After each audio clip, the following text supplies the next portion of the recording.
بتقام هنا وهناك، سواء بتقيمها جمعية أو بيقيمها مركز شباب أو بيقيمها نادي أو بتقيمها أندية روتري أو خلافه.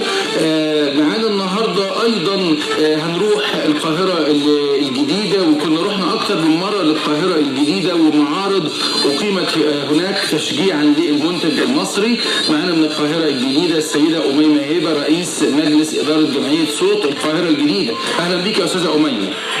اهلا بك يا سلام، زي حضرتك وسامعين.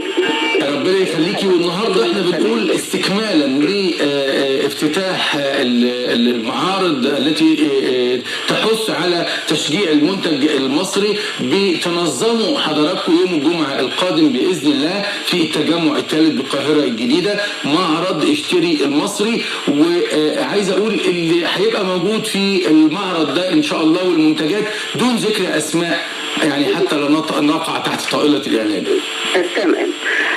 بص حضرتك، احنا كنا اقمنا المعرض قبل كده اكتر من مره. نعم. والحقيقه حظى بقبول شديد من سكان التجمع الثالث والقاهره الجديده عموما، بس احنا لان المعرض بيقام في التجمع الثالث حظى بقبول شديد من سكان التجمع الثالث. نعم.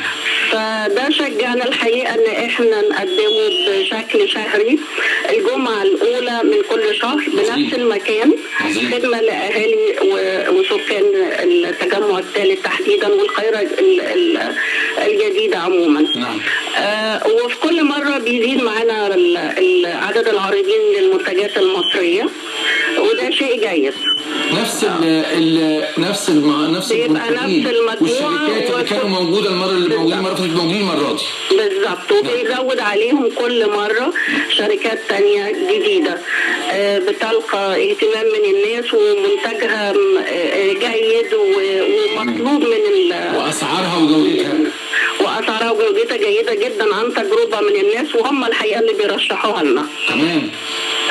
المرة دي كمان احنا بنحب نقدم على هامش المهرجان المعرض او المهرجان يعني زي ما بنسميه فكرة جديدة نتيجة تفاعل السكان معنا. فالمرة دي هم اقترحوا علينا ان احنا كمان نقدم حاجة جديدة اسمها التخلص من الكراكيب او زي ما بيسموها زي ما بيسموها في الدول الأوروبية. انه حضرتك لو عندك قطعة زحمة لك البيت وما هياش مش محتاجها، تقدر تيجي تعرضها لجيرانك وقد تلاقي ترحاب شخص اخر. بالظبط. جبت سي تي دي جديد مثلا وعايزه اتخلص من التلفزيون القديم، فممكن اجي اعرضه، او عندي قطعه ملابس اعرضها. بالظبط. وفي احيانا شخص مثلا بعض الاسر عندهم اطفال، مثلا جايب له عجله بيبي، جايب له حاجات بتخص الاطفال، فخلاص السكير طفل كبر فمش محتاجه مكركبه له البيت، فممكن واحد تاني على اعتاب طفل جديد فيحتاجها. فده الفتره حضرتك. فكره مين دي يا استاذه اميمه؟ افندم؟ دي فكره مين؟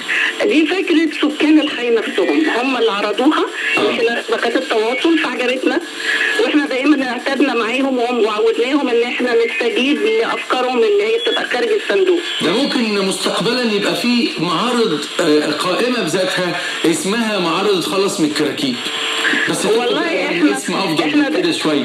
احنا دائما بنبتدي الفكره بشكل مصغر، وفي حاله تجاوب الناس معاها بالظبط، وفي حاله تجاوب الناس معاها هنبتدي نفرض لها مساحه اكبر كل مره الى ان تنفصل بنفسها وتبقى فكره قايمه بذاتها. طب قولي لي، كنتوا المره اللي فاتت في معرض الشهر الماضي، وكنا حضرتك كنت معانا على ميكروفون البرنامج، وكان في فكره ايضا طرحتوها وهي فكره يعني افضل بقال او افضل سوبر ماركت عندكم في التجمع الخامس. هل ما زالت الفكره قائمه بشكل شهري ولا انتوا خلاص عملتوها مره وكفايه؟ والله هم الناس حسب اقتراحاتهم، هم الحقيقه ما اقترحوش حد اخر يعني. فالظاهر انه هنستنى عليها شويه. والله لو اتعمل كل 6 اشهر ولا سنه بيختار واحد يبقى شيء عظيم، عشان الباقي يعني يبدا يغير وتبدا يبقى فيه كده يعني عدوى حميده زي ما بنقول. ان شاء الله يا رب نتمنى باذن الله انه السنه اللي جايه تكون شكل السنه اجود واحسن، ونقدر نساعد بعض ونتكاتف مع بعض علشان نتخطى حاله غلاء الاسعار المنتشره بشكل. طب انا ممكن عايز اضيف فكره على الافكار اللي عندكم مع مجموعه تتخلص من الكراكيب. ممكن حضرتك تدعو كل الناس اللي هيجيبوا بعض الاساس او القطع الاجهزه المنزليه او الملابس او اي حاجه موجوده في البيت وهيبيعوها، لو عندهم ادويه مش بيستخدموها يجيبوها معاهم. وهنا طبعا الادويه مش هنبيعها، مش هنبيع الادويه، يبقى في ركن كده يا مدام أميمة على جنب في المعرض، كل واحد عنده ادويه مش محتاجها يجيبها يحطها في الركن ده، ويبقى كل واحد موجود في المعرض محتاج صنف ولا صنفين من الادويه دي ياخدها معه وهو مروح، وهو مروح ولا الصنفين دي. اعتقد الفكره جيده جدا جدا، بس تحتاج دراسه شويه، لانه لازم نراجعها ونشوف تاريخ الانتهاء ويكون معانا صيدلي ويتاكد علشان ما نبقاش بنعطي ادويه بدون ذات حق. يعني ده كلام صحيح، مش اهل حد بس يكون حد بنت او ولد يكون خريجين صيدله ويبقوا موجودين وتيجي الادويه دي يعمل عليها تشيك ويشوفها كده، يعمل عليها فحص، والصالح يعرضه والطالح يركنه على جنبه. حتى لو لميناها وحطيناها في صيدليه معينه والناس تقدر تتعامل من خلالها. بلاش ولا صيدليه هيروح المواطن يقول له لا ما عنديش وهيشتغل. بس هو لازم تبقى تحت مسؤوليه حد. لا انا عايز اقول ممكن في الجمعيه عندك يا مدام أميمة، ممكن يبقى في مكان في الجمعيه، ممكن يبقى على هامش المعرض، لكن الصيدليه خلي بقى الصيدليات للصيدليات كده، عشان هم يعني هم بصراحه فيهم اللي مكفيهم والناس برضه. ان شاء الله اوعدك باذن الله الشهر الجاي ننفذ الفكره باذن الله. تمام يا ست الكل. تحب تقول اي حاجه قبل ما نختم عن معرضكم ان شاء الله واسمه اشتري المصري يوم الجمعه اللي جاي 6 يناير في التجمع الثالث؟ قولي كده على مكانه بالظبط عشان برضو اللي سامعنا. احب بس ازود حاجه صغيره قوي، ان انا بشكر الزملاء معانا في الجمعيه لمجهودهم الذاتي في المساعده في اقامه المعرض. واذكر كمان انه انا بتمنى ان بعض قيادات القاهره الجديده تتواجد معنا بالمعرض، تتابع الفكره وتقدر تزودها زي ما حضرتك تفضلت كده معانا بفكره الادويه، وبحيث ان احنا نكبرها بشكل اكتر وتبتدي تاخد خطوات جديده. ومنهم المهندس محمد عبد الحميد رئيس لجنه السكان بمجلس الامراء. اتمنى الحقيقه ان هو يحضر معانا المره الجايه ويشوف الفكره، لان هو كان الحقيقه من داعمين ليها في البدايه، وفرصه ان السكان تطرح له في افكارهم ومشاكلهم ويتعاطى معاها.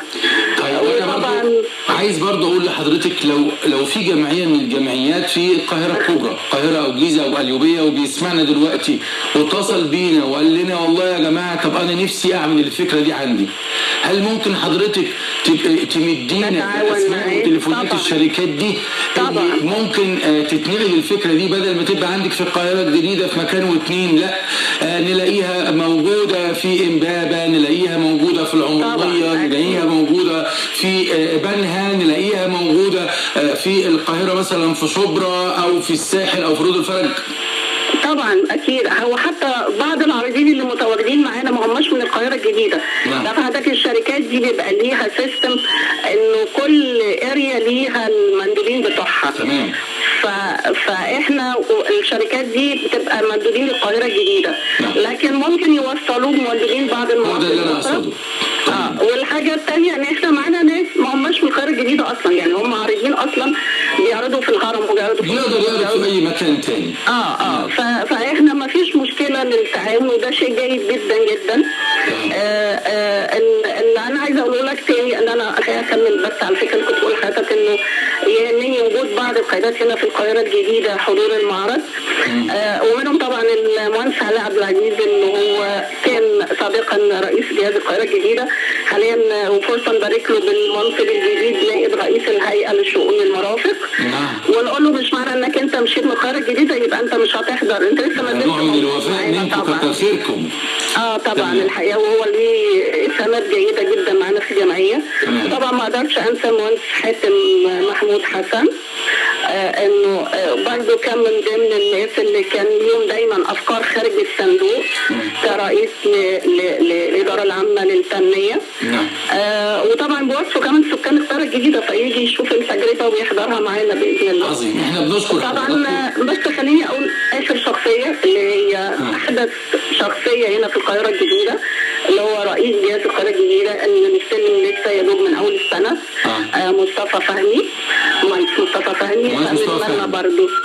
نتمنى برضه حضوره معانا، ويبقى اول حدث ليه هنا في القاهره الجديده واول تعارف بينه وبين سكان القاهره الجديده. طيب احنا بنشكر حضراتكم طبعا، وبننتظر ان شاء الله نتائج هذا المعرض وايجابياته على الجمهور وعلى المستهلكين ان شاء الله. وشكرا جزيلا. واشكرك لفكرتك الجميله بخصوص الادويه، وان شاء الله لا احنا عندنا افكار كتيره، بس يعني لا طبعا دياننا كلها ان شاء الله جربنا مليان، بس نقدر ننفذ مع بعضنا ان شاء الله. ان شاء الله. شكرا استاذه أميمة هبة، رئيس مجلس اداره جمعيه صوت القاهره الجديده.